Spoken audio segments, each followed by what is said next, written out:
This episode is brought to you by Microsoft Azure. Turn your ideas into reality with an Azure free account. Get everything you need to develop apps across cloud and hybrid environments, scale workloads, create cloud-connected mobile experiences, and so much more. Discover what you can create with popular services free for 12 months. Learn more at azure.com. That's AZURE.com.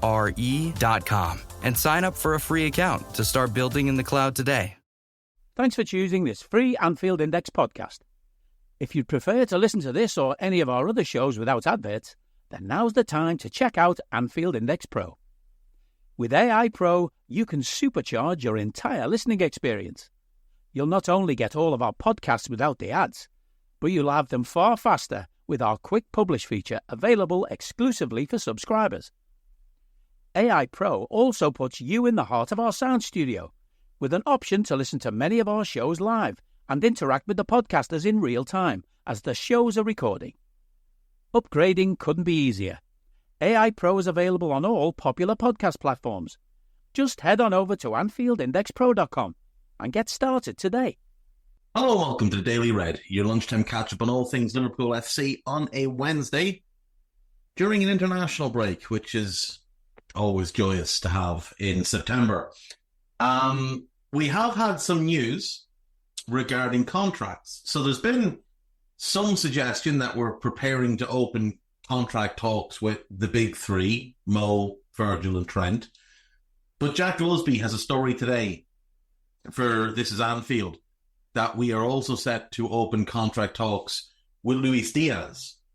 Now, I've seen a few people react as you would expect, like, why are we doing this when he's only had a couple of good games and yada, yada, yada? They're missing the point here. The reason you would extend Luis Diaz's contract at this point is to protect his value. Given he's 27, will turn 28 during this season. He's been at the club now for 2.5 years. He is out of contract in the summer of 2027, and we don't want him to get into the last 2 years of his contract because we don't want to end up having to sell a player who's, let's say, 29 in the summer of 2026 with 1 year left on his deal. If we're going to sell him, we'd want to be selling him with multiple years left on his deal in that same summer, or potentially even selling him in 2025 with many years in his contract at the age of 2028, which is entirely possible. It will depend on what offers come in for him, what interest there is, where he's willing to go. Would he be willing to go to Saudi, as he allegedly was in the summer of 2023? Will Barcelona come back and show more interest if they're unsuccessful in getting Nico Williams? Would PSG at that point come in for him? They've been credited with interest as well. So this is all about putting ourselves in a stronger position and being preemptive and proactive with contracts and our view towards management of assets. And I know people don't always like to frame things that way, but ultimately players are assets of the club and they are commodities to be traded. And we do have, I think, some untouchables that under no circumstance should we be considering offers for unless they've asked to leave. And Luis Diaz just isn't one of those. He's not one of those kind of Trent, Ali, Mo, Virgil. I think Alexis is in that group. I think Ibu is in that group, where unless they ask to go, you shouldn't even consider the possibility of them leaving. Luis is a really good player, but he's not in that group. And quite frankly, I'm in favour of giving him a new contract, even just off a good start to the season, because let's also remember that he is drastically underpaid. He came to us on a very cheap contract. He was on, I think, 20 grand a week with Porto, which was untold riches to him, given what he'd earned prior to that in his career. And, you know, when you look at how he grew up and where he grew up and the struggles that his family went through, 20 grand a week at Porto was enormous money, €20,000, that is. With us, he's allegedly on in and around 55,000 sterling, which is 3 times what he was on at Porto. So it was a huge pay rise for him to come to Liverpool. It was an immense amount of money. It is an immense amount of money. I mean, it's 3 million quid a year before tax. It's an absurd amount of money. But in the grand scheme of things, he's underpaid at Liverpool. Nat Phillips allegedly earns more. Gravenberg earns double. Cody Gakpo earns considerably more. And Cody is Luis Diaz's backup. So he's had this really good start. Diaz is very clearly a confidence player. So to reward him while in good form should hopefully boost his confidence even further, show him that he's valued, and potentially you get a great season out of him. And I know people have been down on him since the injury he suffered at Arsenal. He hasn't been the same player. Nobody would dispute that.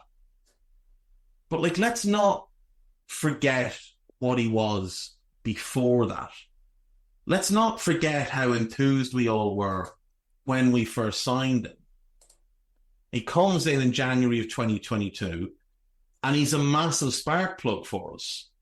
He's vital in winning 2 cups. He's really important in our league run as we tried to win the Premier League title.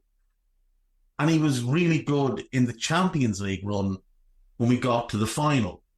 He scored 6 goals in 26 games in half a season.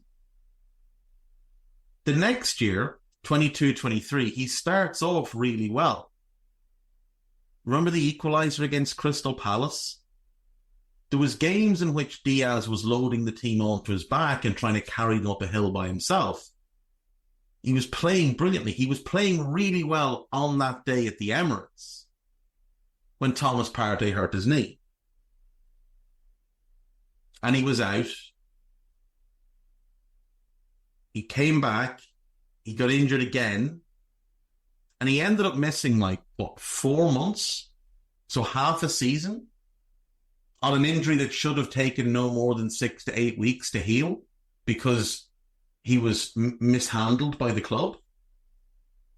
And last season he did struggle. He still scored 13 goals in 51 games across all competitions. He still scored 13 goals in 51 games. And it's funny, there was a player that a lot of Liverpool fans were very keen for us to buy to replace Luis Diaz. A player with less goals in his entire career than Diaz had since joining Liverpool prior to this season. 24-21.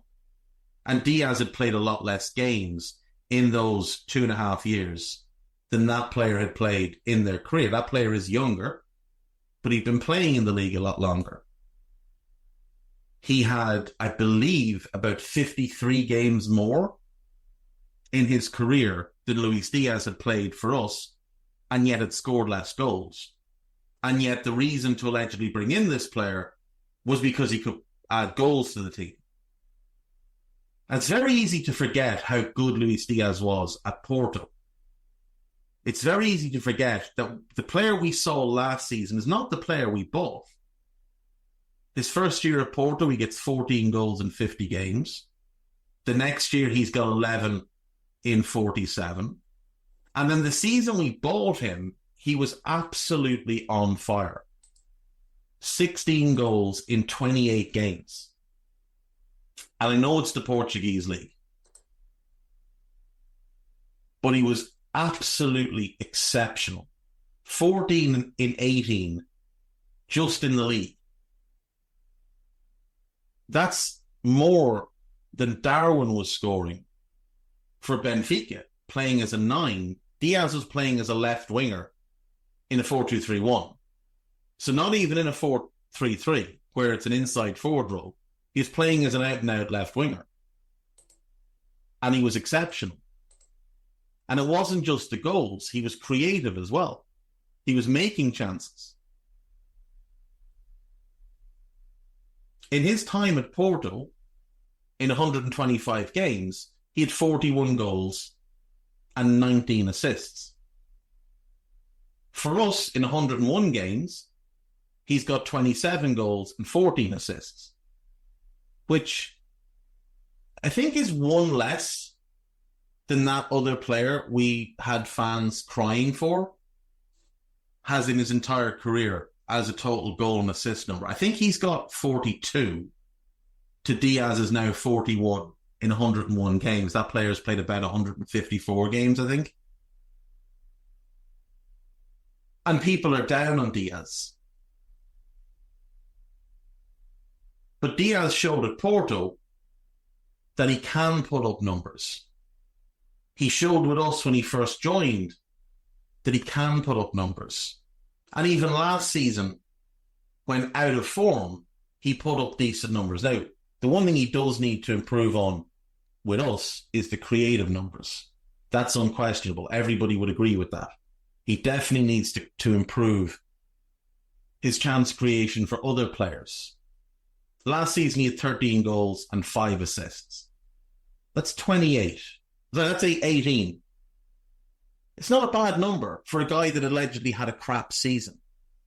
It's not bad at all. It's a goal or assist basically every 200 minutes. Across a season, that's not bad. But we're already seeing this year an improvement from Diaz. He's got 3 goals and an assist already through 3 games. He would have 3 goals and 2 assists, but Conor Bradley missed a sitter against Ipswich. Right now, he's averaging a goal or assist basically every 59 minutes or something like that. Like, that's really, really good. That's elite level production. And remember, he's not playing full 90s. Played full 90 against Ipswich, 72 minutes against Brentford, 66 against United. And he's still producing really well. And that other player has 1 goal and has played more minutes and has not played well yet. I think Diaz has had 3 good games. I thought he was good against Ipswich, very good against Brentford. He was okay against United, but he scored twice. So that makes it a good performance. I thought he played better against Ipswich than he did against United in terms of his all-round play. But what people remember from the Ipswich game is that he missed a sitter and made 1 really bad decision when it came time to pass a ball. Against United, what people remember is he scored 2 goals. And that's fair. That's fair enough. But I think his performance level against Ipswich was actually better in terms of what he was offering. But it's funny, both goals against United were complete Sadio Mane goals. Complete Sadio Mane goals. Sadio has scored both of those goals. That back post header, almost crouching, because he's jumped a little bit too high. Sadio scored that goal a bunch for us. That ball in, shooting while falling backwards, Sadio scored that goal a number of times for us. He's not Sadio. He won't be as good as Sadio. There's elements of Sadio's game in his game. There's elements of Suarez's game in his game. Some of the scruffy dribbling, some of the head down hero ball, I'm going to do it by myself. But we haven't seen much of that this year, which has been really good. Like, if you think back to when we first signed him, from when we signed him up until that injury against Arsenal, one of the things we consistently talked about on Raw was his decision-making and how good it was. How he was showing really good awareness, how he picked the right pass, how he knew when to take the man on, when to lay it off, when to release the pass. Last season, all that disappeared and his decision-making was undeniably dreadful. And yet, 13 goals, 5 assists. So what happens when Arla harnesses what Diaz can offer and uses him in a role that's more suited to his game. This left-sided role is more suited to his game than that left-sided forward role. Like, there's still a lot of misconception about what way we play, and some people seem to think we play a 4-3-3. Some people seem to think Mo is still playing the way he did years ago. He's not. It's closer to what he was doing than, say, what Diaz is doing as opposed to what Diaz did last year. But it is a 4-2-3-1. It's just a lopsided 4-2-3-1. Now, at the weekend, you could make a case it was a 4-1-4, a 4-1-4-1. Because Alexis was sitting deeper, Gravenberch was playing higher, Sobel was playing to the left. But then you had Mo and Diaz playing, again, lopsided. Mo much higher, Diaz coming in field a lot, getting involved in the build-up. Swapping roles with Dominic. It's a really interesting shape that Slot uses. And it does seem to get more out of players like Diaz. Like, a guy like Mo is going to excel in whatever role, in whatever shape. Mo is an all-time great. Diaz is just a very good player. But to get the best out of him, you need to use him in a position that's going to offer him the chance to show what he can do. And a role that plays to his strengths. And playing him that high, like we did last year, really wasn't working for him. He needs to play a bit deeper. He needs to play a bit wider. He needs to drag the fullback out and have that space in behind. And rather than alter how the attack worked to the strengths of our players last year, we were still trying to force them into roles more similar to what we'd seen with Bobby and with Mane. We were trying to make Diaz another Mane. Instead of just letting him be Diaz, there was times we were trying to make Darwin be Bobby instead of just letting him be Darwin. Now, whether you want to let him go full Darwin is another question. But again, just on Diaz, I'm not in any way against the idea of a new contract to protect his value and help with his confidence. Remember as well, he went through a load of shit last year with his family. And even though it ended early in the season, like, that's still going to have a knock-on effect. You're still constantly going to be worried and vigilant about the safety of your family. And it seems like his family moved to the UK so that they'd be safer. But again, that presents its own challenges. For anyone that's lived away from home, moved back, and now lives close to their parents, you know how much of a pain in the ass that can be.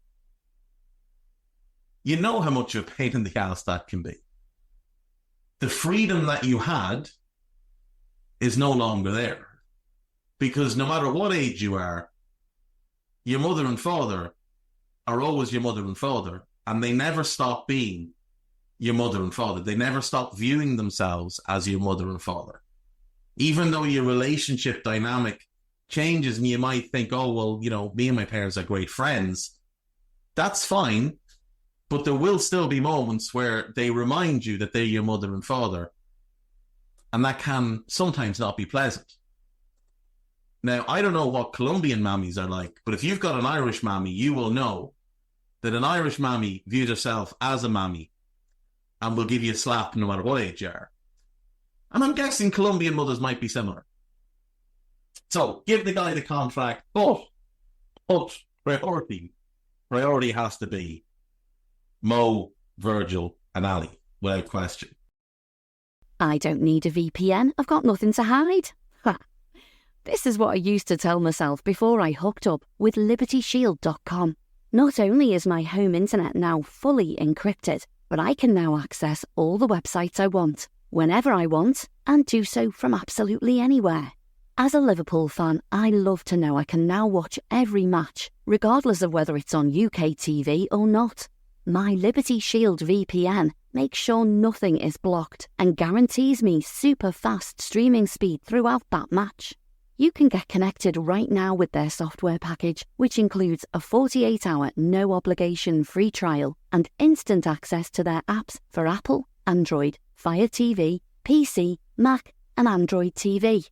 Or go a step further like I have and get one of their pre-configured VPN routers. These small but powerful devices allow you to easily connect every device in your home to VPN, making it the perfect solution for smart TVs, Mac boxes, and games consoles. Visit libertyshield.com today and use coupon code AIVPN25 to get 25% off at checkout. On This Is Anfield, there is a piece about why Arne Slot is the reason fans shouldn't worry about quiet transfer window. I saw Matt Ladson feeling like he had to defend this piece earlier on, so I went and read it. It's written by a guy called Joe Baker, who lives in the Netherlands and is very familiar with Arne Slot, and wrote a really good piece on This Is Anfield earlier in the summer about Arne Slot. And because this is a piece where it's not defending Edwards and Hughes for not bringing in the players we needed, it's just maybe tempering some of the disappointment by saying, look, you've got this really good manager here who's more than good enough to work with what he has and find ways to make it work. And he's basing this based on the experience of seeing him at Alkmaar and at Feyenoord. So this is a really good piece. I highly recommend people go and read that. There's a piece about the 20 Liverpool players called up for international duty in September. Piece about Ben Doak. Liverpool's warning to Ryan Gravenberch as he grows into new number 6 role. Odd role he didn't play at the weekend. Darwin Núñez has paid tribute to Luis Suarez, who's retired from international football. Darwin has called him his idol. There's a piece about the Diaz contract. Martin Zubimendi has finally spoken on decision to stay at Real Sociedad. So he was asked, did your friends and family put pressure on you? And he said, no. No, my friends and family didn't put pressure. They're clear that I will decide what will be best. There's no pressure whatsoever. I don't know why there's a suggestion that it was his friends and family. It was very clearly Real Sociedad put him in a bad position. Put him in a position where he would have to be the bad guy and pay his release clause and then face a media storm with Real Sociedad pulling the strings, making him out to be the bad guy, which is what happens every single time a player pays his release clause in Spanish football. Every single time. No matter the circumstance, the player is always painted as the asshole. And it's a little bit different with Zubimendi because obviously he's from the area. He came through the academy. The club means everything to him. I made the comparison in the summer when this was ongoing. Like, to them, he's their Gerrard. And Real Sociedad is to Martin Zubimendi what Liverpool was to Steven Gerrard. And let's not forget, Steven Gerrard came very, very close to going to Chelsea. He publicly asked to leave the club in the summer 2005. None of us turned round when he did a U-turn and called him soft or slated him for deciding to stay with us. But yet, because we're on the other side of it now, and he's turned around and decided to stay with his club, for kind of different reasons, but also kind of similar reasons, we're all up in arms over it. Like, Gerrard faced an awful lot of pressure, both from friends and family, which Zubimendi didn't have, but also from the club. I knew the club would paint him as the bad guy. Knew that if he left, his legacy at the club, which was at an all-time high after his performance in Istanbul, would be left in tatters because he knew what the club would be able to do, manipulating the media narrative. Look at what they did when Raheem Sterling left. And Raheem there's still a massive portion of our fan base that call him a snake, scum, a money grabber, whatever, despite the fact that Raheem was the one that was wronged there, not the club. The club made such a spectacular mess of the whole Raheem Sterling thing, but pushed the narrative through the media, particularly one local media outlet, one local newspaper, to paint Raheem in a certain light and make it look like he was the bad guy. And Gerrard knew years before that that's exactly what the club could do. Zubimendi knew that that's what Real Sociedad would do to him. Oh, we didn't want to sell him, but he's bought his way out. He's not loyal. He's turned his back on the club. He's turned his back on the fans, etc., etc., etc. And when Zubimendi said yes to Liverpool, I would bet his thought was, I'll go to Liverpool, I'll do 5, 6, maybe 7 years there, and then I'm going to come back to Real Sociedad. And that's going to be my career. Real, Liverpool, and back. And that's it. But because of how they would have painted him, it would have made that return really hard. Maybe impossible. It would have created a lot of bad blood. And remember, his friends and family still have to live in the city and would face being told on a daily basis, your son, your brother, your sister, your cousin, your friend is a traitor. So while the friends and family didn't put pressure on him, he knew they would have faced the brunt of it because he'd be gone. And he didn't want any of that. He wanted to walk out the front door. He wanted to walk out of the club with the club's blessing, with the club thanking him for everything he's accomplished there and telling him that he always had a home there. And that's what they looked like they would do. It looked like they were going to stay true to their word and negotiate with us on a fee that suited all parties through installments and let him go with their blessing. But they were doing that while also going with this charm offensive. And we heard all about this charm offensive. Mountains, tapas, hikes, whatever. And when the charm offensive didn't work and he still wanted to join Liverpool, they pulled the plug at any negotiations and said, right, the only way you can leave is if you pay your buyout. Simple as that, really. They also made him promises, though, during the charm offensive. New contract. We can't match Liverpool's money, but we'll get close. We'll get close. And then for about 4 days, there was all this talk of a new contract. And the club clearly leaking to journalists, he's close to agreeing a new contract with us. And now we sit here weeks later, zero talk of a new contract for him. None.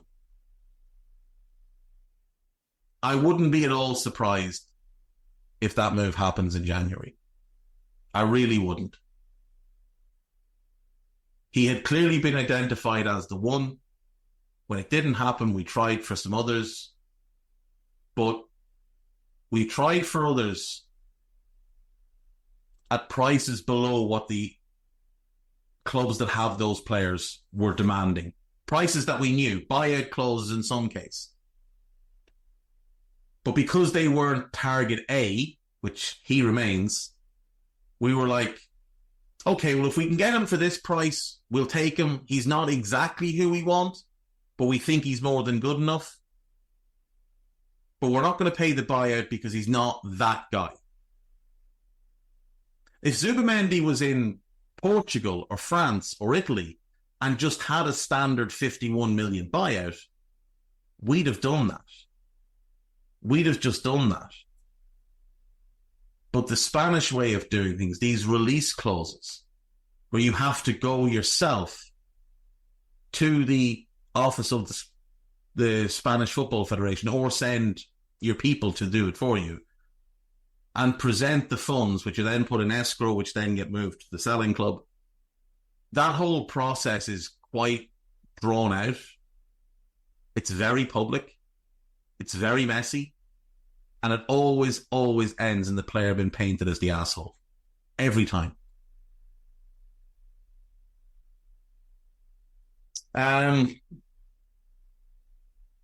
Let's see.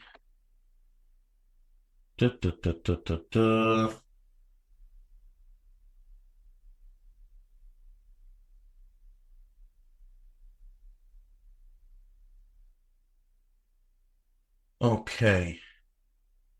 Right, this piece on Ryan, the warning to Ryan Gravenberch is to not watch too much footage of other number sixes and to basically listen to the coaches and learn what's required from the six in the system.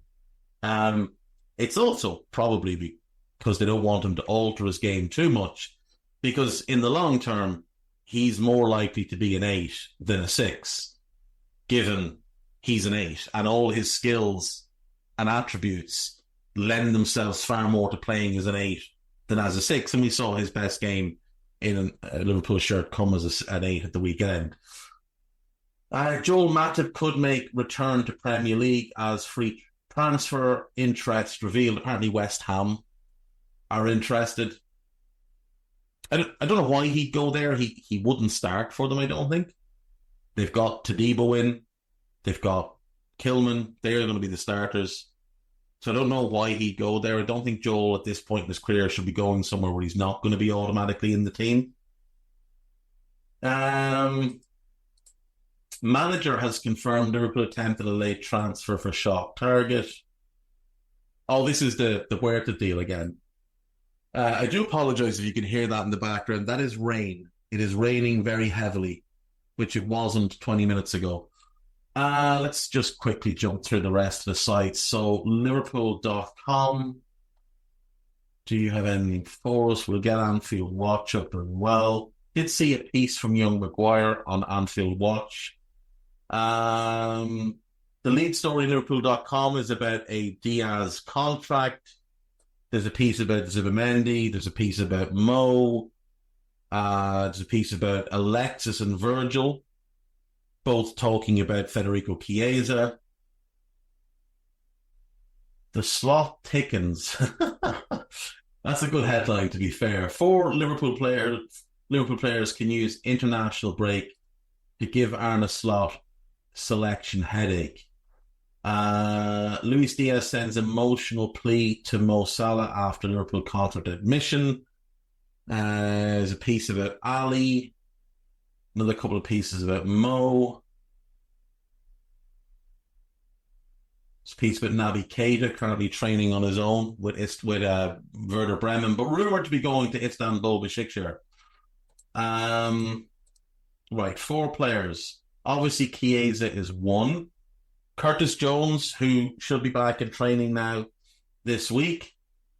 Darwin and Joe Gomez. Interesting they haven't included... Oh, Harvey's away with the 21s, isn't he? Yeah, I mean, look, Joe hasn't featured, so I do think he's going to want to play, and he has these couple of weeks now to impress the manager. Pundit blames Casemiro midfield blunders on Anthony Taylor. I saw this. I think it's in America. My God, it's some of the worst analysis you'll ever see. He's basically trying to blame Anthony Taylor's position on the field for Casemiro not being able to pass the ball 15 yards. Sam Maguire's written on the Salah contract and weighing up the risk involved. I would say the risk is minimal, but you can read the piece for yourself. There is a piece about Chiesa, another piece about Virgil, a couple of pieces about the manager. Szoboszlai slammed by Sky Sports pundits following cocky decision-making. I don't know if I'd call it cockiness. I almost felt that the decision not to shoot came from more of a place of a lack of confidence. I could be wrong. The first one I'm 100% certain, though. the one on his left foot in the first half. The second one, yeah, maybe he was trying to be a bit too clever, but look, ultimately the game was over at that point, so it didn't matter. So why anybody would get het up on it, I don't know. On Dave O.C. Kopp, you've got a piece about what Melissa Reddy said about the Salah contract situation, piece about Gravenberch, why one Liverpool star sat out training with the national side this week. Let's have a look. Piece about Zubimendi. Romano's had something to say. We'll have a look there. Right, Alexis is not training with the rest of the Argentina squad this week.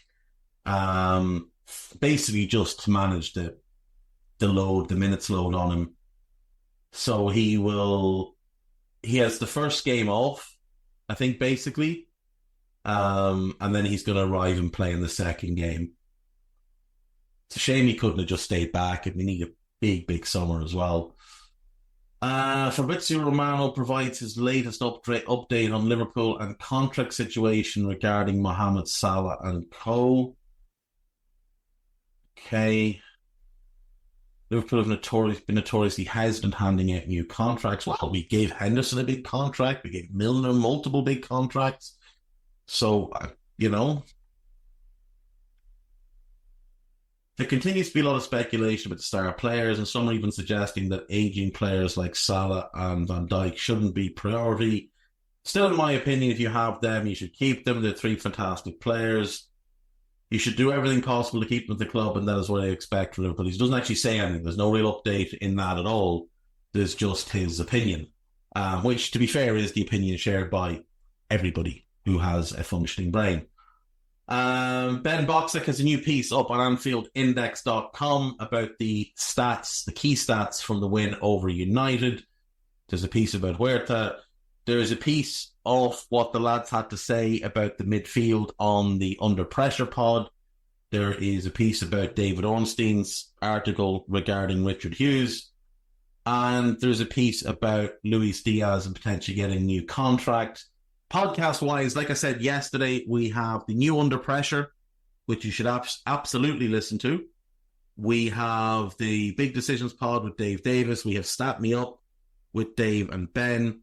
We have Scouser Tommies with Jim and Jay, which I urge everybody to give a listen to. Today, we recorded the first Scouted of the week, so it's going to be out later today. Molby on the Spot is being recorded today. It'll be out today or tomorrow. The Transfer Show is recorded today. It'll be out today or tomorrow. Tomorrow you'll have Red Alert. And then Friday will be a new Minefield. We'll also have a new Scouted out. We're going to try and fix Man United just for fun. So yeah, that's it. There's going to be loads, and we'll keep going through the weekend. Obviously no Raw this weekend, but we'll have plenty of content. There will be at least one, hopefully two, Buzz podcasts recorded on Saturday. So keep an ear out for them. One of them will be very fitting, given recent events in the music industry. And then we'll probably do a film as well. And I'll be here tomorrow. I'll be here Friday. Dave Davis will be here Saturday and Sunday. I believe he'll have a guest on Saturday. I'm not sure if it's going to be the same guest each week. I'm not sure how he's working it, but yeah. So we've got lots going, and the website will have 10, 15, sometimes 20 articles a day. So do check those out as well. And I'll see you tomorrow. Take care of yourselves. Bye-bye. We hope you enjoyed listening to this Anfield Index show. Please be sure to subscribe to our channel so future podcasts find their way to your device automatically. There's nothing quite like fan engagement, and we'd love to know what you think of anything discussed on this show. The best way to get in touch is over on our free Discord community, where both podcasters and listeners debate the hottest LFC topics 24/7. Sign up free now at AnfieldIndex.com/Discord. You won't regret it. You can also follow us on Twitter at Anfield Index, and find us on Facebook by searching for Anfield Index. Oh, and before you go, We'd love it if you could leave us a 5-star review on your favourite podcast app. It only takes a couple of seconds, and it means the world to the people who create these free shows. This